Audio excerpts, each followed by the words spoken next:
Frankie Gavin misses weight against Sam Eggington.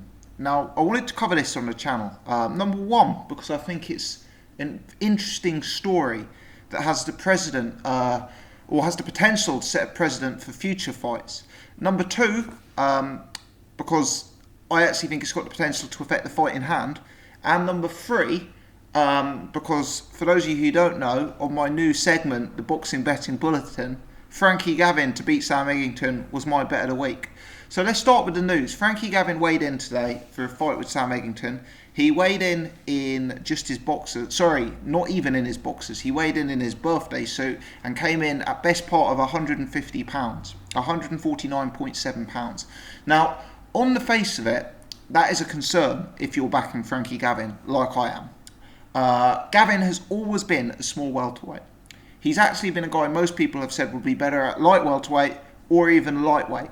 He doesn't have the frame of a Kell Brook or a Errol Spence. You know, he's a small guy at the weight.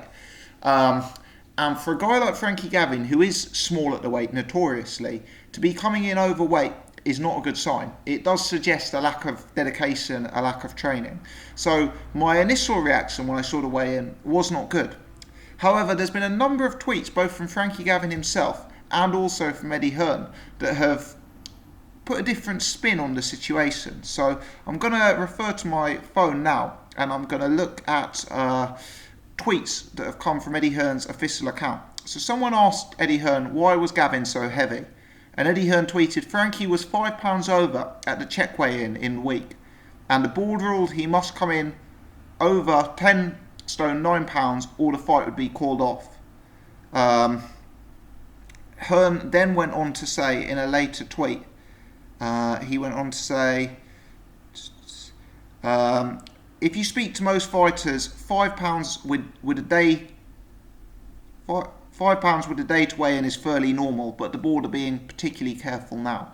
So, in other words, and this is also confirmed by Frankie Gavin's official Twitter himself, Frankie and Eddie Hearn are both going with the line that he could well have made 10 stone 7, and that 10 stone 7 wouldn't be a problem for him to make.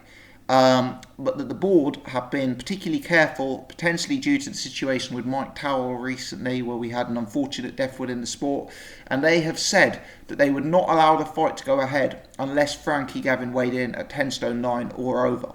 In other words, they felt that it would be unsafe for Frankie Gavin to get down to 10 stone 7. So the fight is going ahead.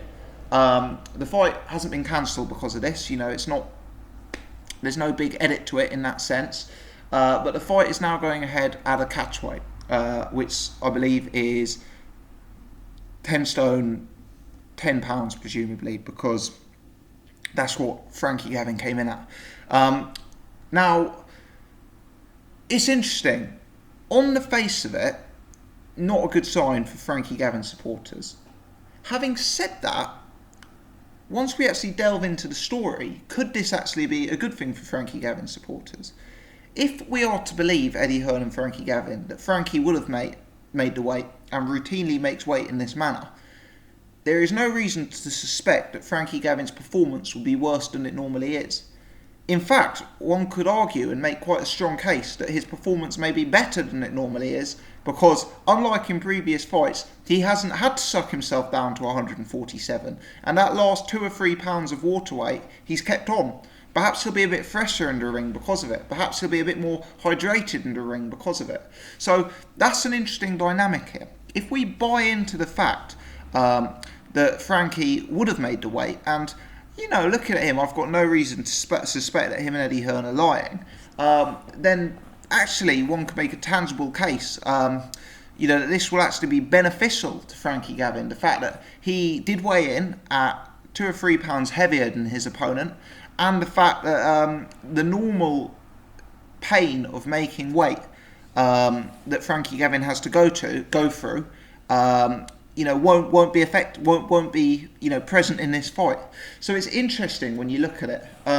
Funnily enough, in the lead up to this fight, I thought Frankie Gavin looked quite sharp. I thought he looked good in his face. I didn't think he looked overly drained or overly haggard. I thought he looked good on the pads before the fight.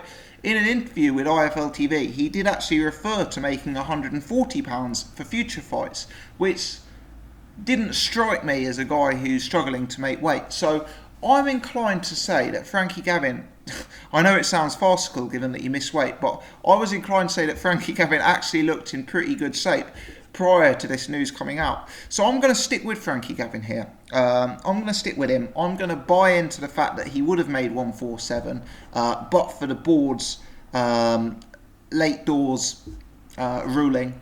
And I'm going to say that the fact that he didn't have to make the weight, the fact that he was a few pounds heavier than his opponent at the weigh-in, could actually be perceived as advantages in Frankie Gavin's favour. I've also looked at Frankie Gavin in the lead up to this fight, and I thought he actually looked physically in better shape to my eye. I thought he looked decent on the pads, and I thought he looked quite sharp. So I'm still confident behind my pick that Frankie Gavin will win this fight.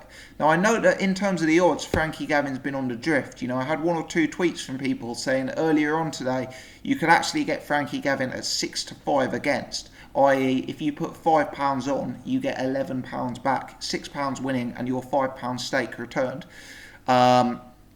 So he's been on the drift. You know, a lot of people are obviously fancying Sam Eggington to win this fight.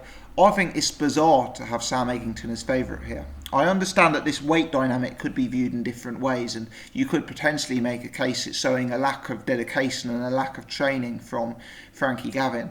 But at the same time, for me, skills pay the bills in this sport, and to have Sam Eggington as a favourite over Frankie Gavin is farcical. So I'm sticking with my bets of the week. Just to reiterate, the bet of the week, Frankie Gavin to win the fight. The long shot of the week, Frankie Gavin to win the fight by knockout. I'm confident in Frankie Gavin here, and I actually believe that the gap in class between the two may be vast enough that Frankie is going to have enough to get the fight done and to get the fight won, regardless of these extra factors. But we shall see. It's an interesting fight, and this potentially adds an interesting dynamic. Now, where this is particularly interesting, because let's be honest, Eggington versus Gavin isn't a pay-per-view fight. It's not a massive fight that we're likely to be talking about in 10 years' time. But where this idea potentially gains relevance is if the board have started to adopt this stance. Who else are they going to be adopting this stance for?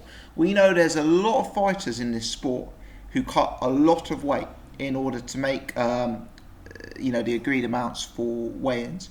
I'm just thinking of a few examples off the top of my head. Guys like Luke Campbell, guys like Tony Bellew, guys like Nathan Cleverly, guys like George Groves. All of these guys are guys who are very, very big guys at the weights. They're guys who likely, Kell Brook being another one, guys who are likely cutting a lot of weight in the lead up to fights. And if the board have taken this stance ahead of Frankie Gavin, with Frankie Gavin's being £5 over, it will be very, very interesting to see what stance they take on other fighters. In the US, we've had guys recently like Saul Canelo Alvarez and Julio Cesar Chavez Jr. Dropping crazy amounts of weight by dehydration and by other methods in the lead up to these big fights. So let's see, are the British Boxing Board of Control going to do something here that is out of sync with global boxing? Is that a bad thing? Is that a good thing? I don't know the answers. Is this just a reaction to the situation that the sport currently finds itself in, given the Mike Towell situation? Obviously, there's strong suggestion and evidence that cutting a large amount of weight can be extremely negative for a fighter's health by the time they step into the ring. So will be very, very interesting to see how this whole situation develops. Will be interesting to see if this sort of thing happens more regularly, and if it does, potentially it's going to lead to changes in the sport. If guys like George Groves and Kell Brook and Tony Bellew can't be a few pounds overweight the lead up to a fight, and can't be relying on taking off a few pounds in the sauna the day of a fight or the day before a fight, it may mean that those guys who are really massive for their weight classes have to consider moving up in weight. It may lead to that subtle change. Certainly, I don't think guys like Canelo and Chavez Jr. could make their respective weight classes, or the weight classes they have historically been campaigning in, if the boards and if the controlling bodies made similar rulings that we've seen today in Frankie Gavin versus Sam Eggington. So I think this is potentially relevant in the way that it's going to set an example for future fights. Let me know your thoughts. Do you like this as a precedent? Do you think it's dangerous? Do you think this is a good thing? Are you inclined to believe Frankie Gavin has had his chances negatively affected? Or are you siding with me that actually Gavin looked quite good in the lead up to this fight? And are you thinking that it could actually be a benefit that he hasn't had to cut those last few pounds? Let me know your thoughts, people. If you've enjoyed this video, please hit the thumbs up button. If you're new to the channel, do subscribe.